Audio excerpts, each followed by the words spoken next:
If you're a physician dealing with divorce, you need to see this video. My name is Christopher Bruce. I'm a board-certified divorce lawyer in Florida, and through this video, I'm going to take you through the foundational elements you need to have for the mindset of getting divorced, the strategy components for getting divorced, and the most important things to know when dividing assets, dealing with alimony, and also confronting matters involving children in your divorce case. So let's get into it.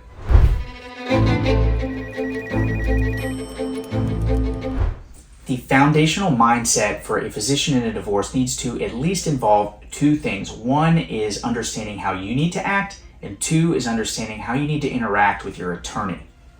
If you are a doctor in a divorce, don't act like you are important. Be humble. Be kind. There's a prevailing stereotype that doctors are jerks. That's because there's plenty of doctors in divorce cases that are jerks. You have to understand, usually the jerks get divorced. So you want to make sure through the way you act, through the way you conduct yourself during the divorce proceedings, that you defy that stereotype. You are not a jerk. You're just a good person whose marriage is ending. That distinction can mean everything in a divorce case. Another important foundational principle is don't be short with your lawyer. A lot of medical professionals are used to having to rush through their patient day. Not everybody, there's concierge practices that are different. But if you're one of the doctors that's used to boom, boom, boom, yeah, through your day, then you have to slow it down when you're dealing with your lawyer. You need to interact with them in a way that allows them to get the information they need to best represent you. Don't cut them off. Give them the time they need from you. Realize going into the divorce that this is going to take some time. It's aggravating, but you're going to have to deal with it. Budget that in to your professional schedule. And if you're one of these lawyers that's already been through litigation, maybe malpractice litigation, you may have been dealing with insurance defense attorneys, they can have a little bit different mindset. Dealing with a divorce lawyer in a highly personal matter is something that demands your attention, so give it to your attorney who's helping you through the journey. Asset distribution for physicians in a divorce. What are the things you really have to pay attention to? The biggest thing is when you own a portion of your medical practice. Also, we see a lot of importance into the types of retirement plans you might have in your practice. So what do you do if you're a physician and you own part of your medical practice? If this is you, you should be hiring a forensic accountant with your attorney. You're going to want to get the books and records through a qualified expert to prove to your spouse's lawyer the value of your entity and the income that you're actually receiving. If you're a physician getting divorced, odds are your spouse is going to be getting their own valuation of your practice and of your income, so you might as well not be cheap if you want this over with quickly. Get your own expert and do the same thing. I've dealt with a lot of clients who are stingy on this issue. They don't want to spend the money on the forensic accountant, but when we help them understand how much it is costing to have the divorce active or to continue supporting their spouse in the household during the divorce, they usually quickly realize that the cost of an accountant pale in comparison to just 1 or 2 months of the divorce continuing to linger. We tell our clients that the way to avoid trial in a divorce case is to prepare for one. And if you're a doctor and you own part of your medical practice, you need to show your spouse's attorney that you can prove the value of your practice and the amount of your income in court. And once you do that, they're quicker to settle if you do it with a reputable forensic accountant. And this accountant will work closely with your attorney, and it's also good to have an attorney that understands finances in divorce. Retirement plans in physician divorces are also usually an area of focus. A lot of practitioners will have defined benefit plans or similar tax advantage type plans with their employer or within their practice. With these types of plans, it's very easy to overvalue or undervalue your actual interest in the plan. Because of that, you're going to want your attorney working very closely with the plan administrator of that plan to make sure the plan is being valued at the right date and at the right amount.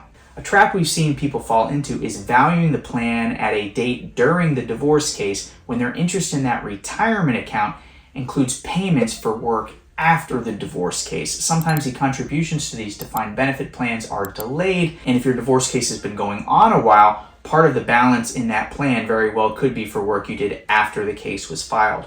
It's also imperative to recognize the tax status of these plans. Oftentimes, these are tax-deferred accounts. They have to be dealt with and divided with a particular focus to the tax implications of dividing the accounts and valuing the accounts. That's because a dollar in these plans is not worth the same as a dollar in the bank, because you have to pay taxes to withdraw from those plans if you even can.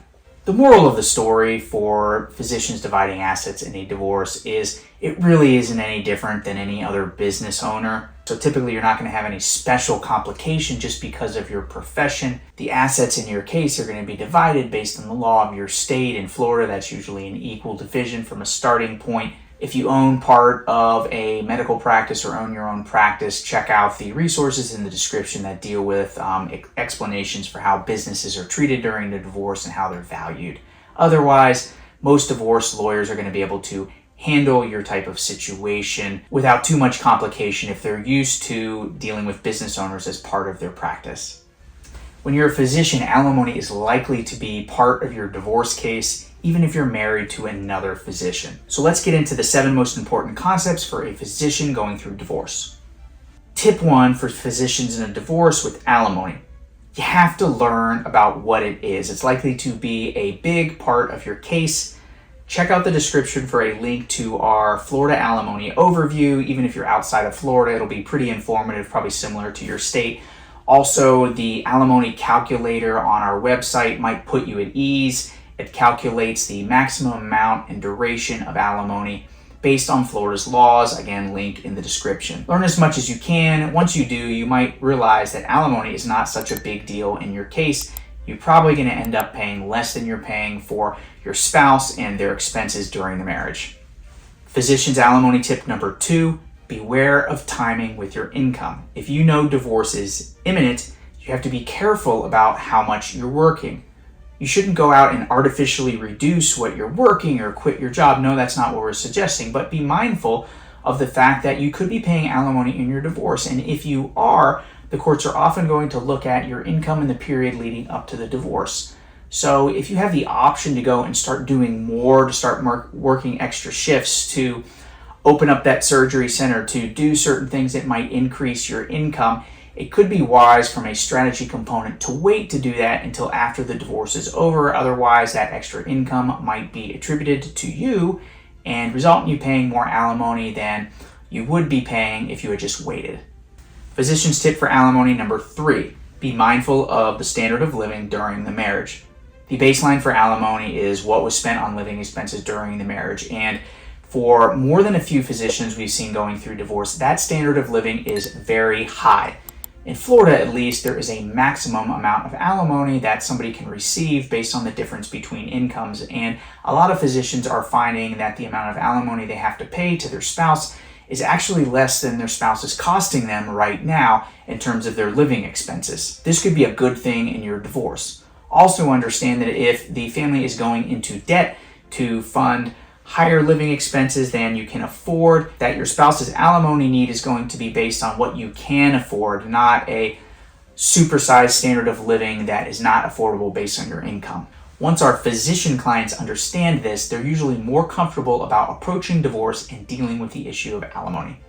Physician's tip number 4 for alimony and divorce, beware of add-backs to income. Add-backs to income is a concept that's going to come up if you own part of your medical practice. If you do, odds are that your income for divorce court purposes is going to be higher than your taxable income. That's because certain business expenses that are legitimate deductions for tax purposes are added back to your income to arrive at your income for paying alimony in the family court case. It's typically on your spouse to show what those add backs are. Just anticipate that they might be coming. That nice little taxable income figure you have after business deductions that might be some of your personal expenses. It's probably not going to be your income for purposes of paying alimony if your spouse gets an attorney who understands this stuff, and they probably will. Tip number 5 for physicians dealing with an alimony case. Don't pay too much in alimony. Understand that alimony is very hard to change in the future. I dealt with more than a few doctors who just want the divorce over with. It's too much of a distraction in their life from their practice, and as a result, they end up wanting to pay exorbitant alimony payments that are, quite frankly, more than they can afford. They think maybe they can change it later in the future or they'll make more money. My advice is probably not the best way to handle things because, at least in Florida, alimony is very difficult to change. Tip 6 for physicians who might be paying alimony. Be mindful of your retirement date. One of the big issues with alimony is how long is it paid. As you're negotiating that or dealing with that in court, you need to pay close attention to when you're planning to retire, especially if you're part of a partnership that has a mandatory retirement age. You have to be very careful about obligating yourself to pay alimony after the date that you intend to retire or past your mandatory retirement date in your medical partnership. You have to pay attention to this stuff because alimony is very difficult to change in the future, and if you agree to pay alimony past the point where you're intending to retire, it can be very difficult to change the duration of the payments later on. Courts are going to say, hey, you knew what the plans were, or you knew you were going to have to retire from your partnership, but you agreed to pay after that. You can't get out of it now. Don't let that happen to you. Tip 7 for physicians in an alimony case. Get a forensic accountant. Almost all the time, this is the best way to assist your lawyer in getting the case over with quickly. Why do you do this? You need to quantify your actual income as it will be in court, especially if you're a business owner, physician. Also, the forensic accountant is going to do a needs analysis. They're going to look at the typically last 6 months to a year of your spouse's spending, and that evidence is used to minimize their alimony claim because, at least in Florida, your spouse can't get more than they've historically been spending for alimony. Once you have that information, it's going to be a very credible tool for your attorney to deal with your spouse's lawyer to get the case over with. Some lawyers will see your divorce as a big dollar sign when they're representing your spouse. The best way to get rid of these lawyers and get your case over with, stop the bleeding on all the legal fees, is to have your case ready to go to trial. When your spouse's attorney sees in court that you can prove the amount of your spouse's need for alimony and that need is much lower than what they're asking for, guess what happens? It's a lot easier to settle your case. Sometimes people want to get cheap. They don't want to pay for the accountant as an additional expense, but almost always the cost of the accountant is going to be less than 1 or 2 more months of your case continuing without resolution when you take into account the fact that you might be fronting all of the expenses for the family and the legal bills as the case lingers. So what about child custody? If there's children, there's a couple things you need to understand if you're a physician going through divorce. First, don't forget the reputation that attaches to your profession. If your spouse is making accusations that you're an unsafe parent, remember that a lot of judges are going to start from the position that you're safe enough to be a doctor, you're safe enough to be a parent. How could you be incapable of parenting your own children when you're trusted with the lives of your patients? Think about it. Makes sense.